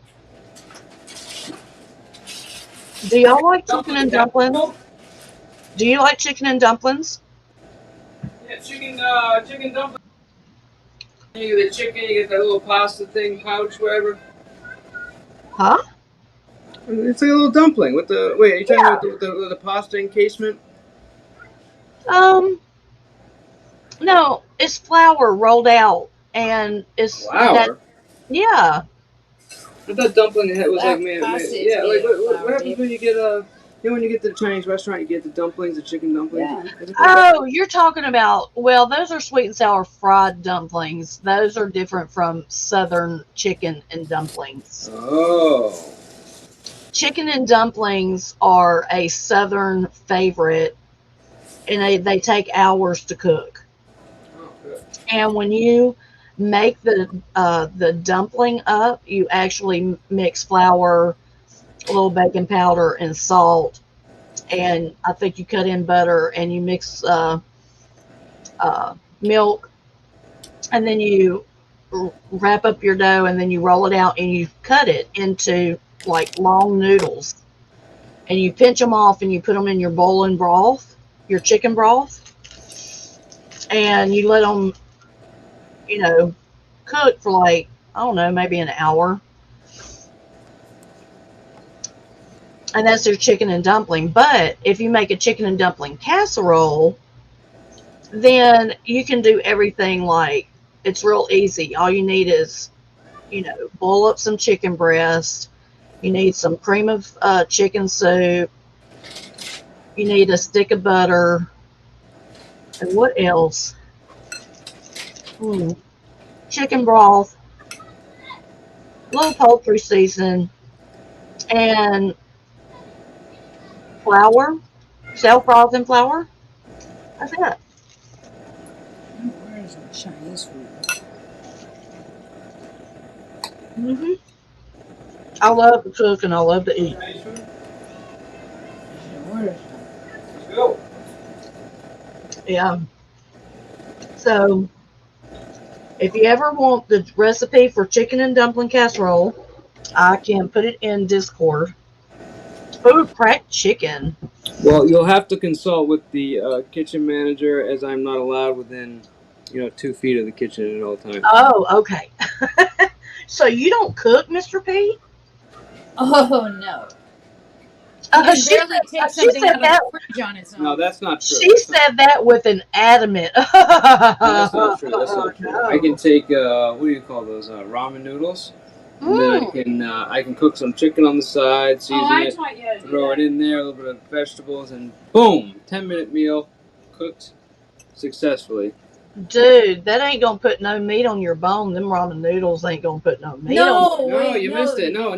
There's the whole thing. Your I mean- ramen noodles is the base, Yeah. and then you take actual chicken, you chop it Oh. up a little bit, then you put it, Roasted chicken. you throw it in the little saute pan, get it a little bit crispy and warm, and then you throw in a little bit of thyme, and then you Yum. do some frozen vegetables. Yeah, You organic zap frozen. those, and you blast it all frozen together. vegetables. Voila! If you want to put an egg on it, be my hero.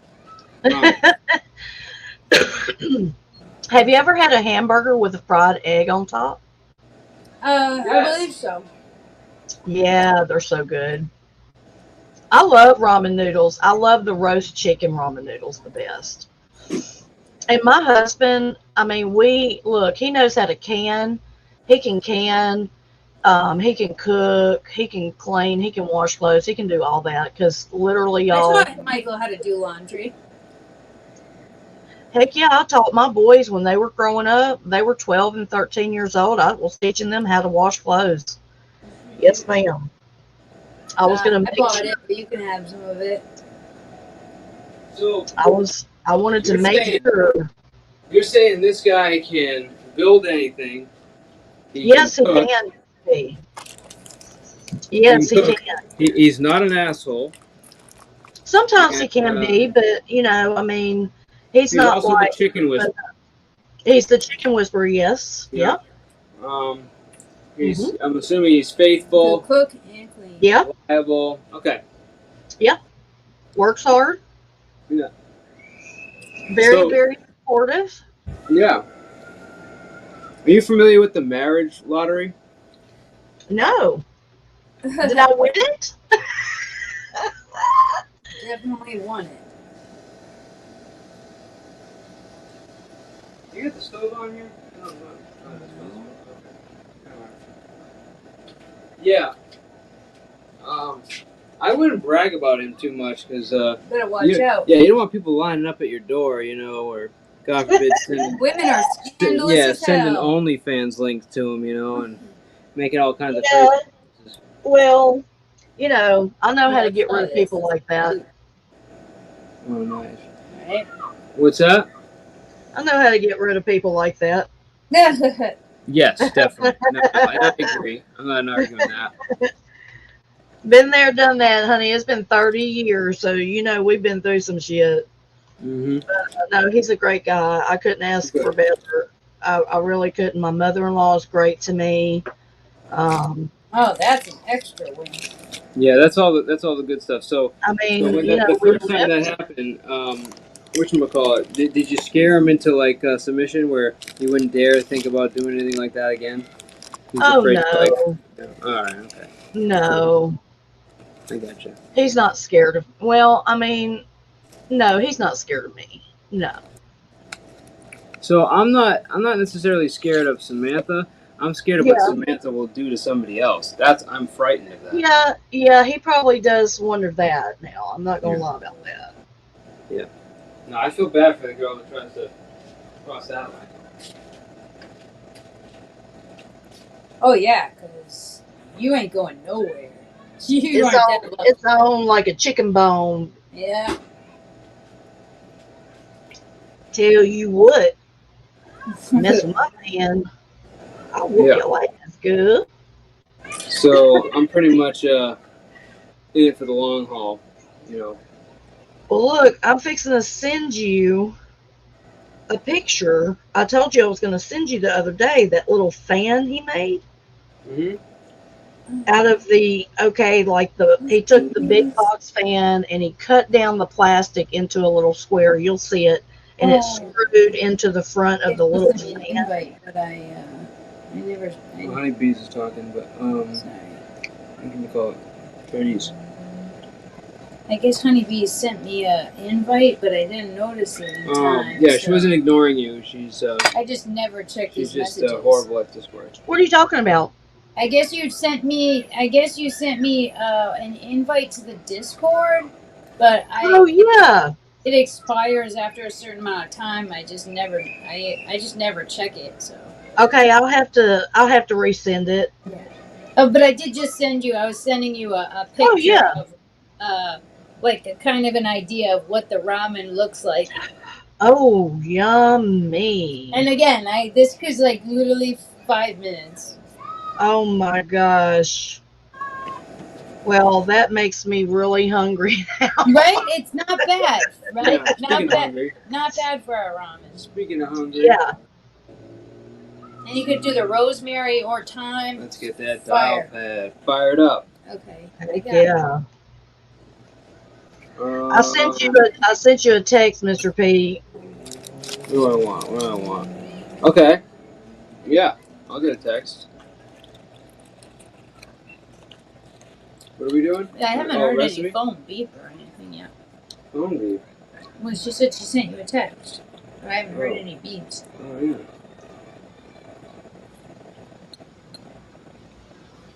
Maybe it'll take a second. I'm still trying to figure out how to work this this Discord. Yeah, the buttons don't really seem to match the actions. Like the buttons I would think that you would go to. Yeah, the interface is really It doesn't weird. make sense to what I would think it would be connected You to. stop making excuses. Just pay attention. Whoa, this is nice. Who is? Well, I guess I'll ask Yeah, that. I just after a while I finally just figured it out. What's up? Tommy D is in the house.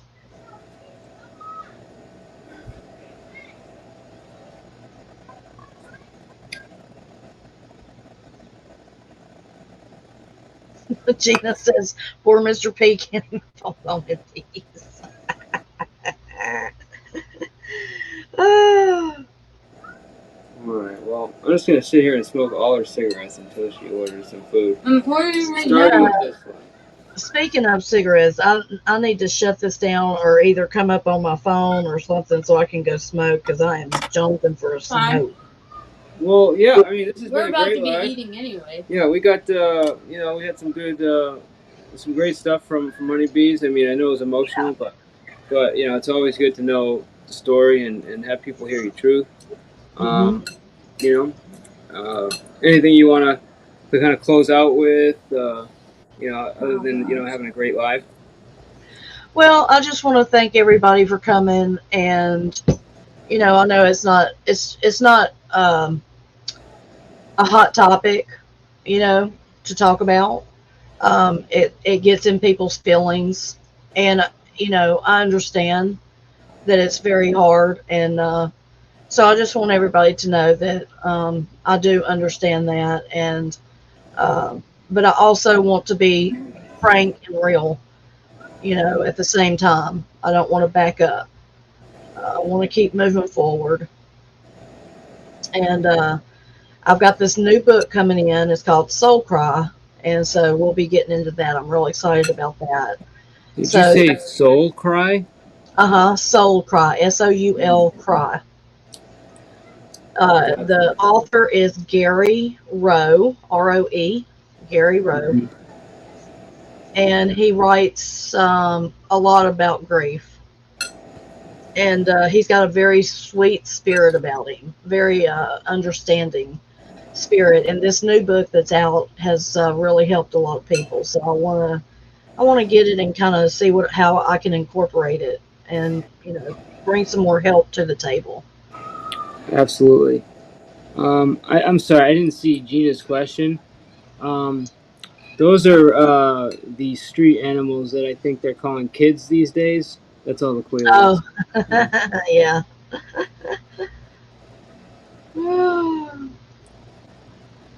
No, I cannot. I can never phone Bone in Peace, but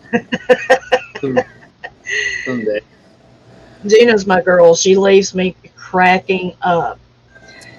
Thank you, Gina, for being here. Thank you, Tommy, your mom, for hanging out with us. Thank you, Mr. P, Sam. I appreciate you guys, and I will see you guys around on these YouTube streets. Be Absolutely. safe. Honeybees out.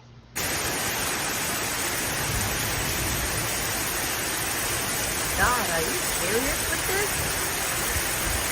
I mean, this is coming down like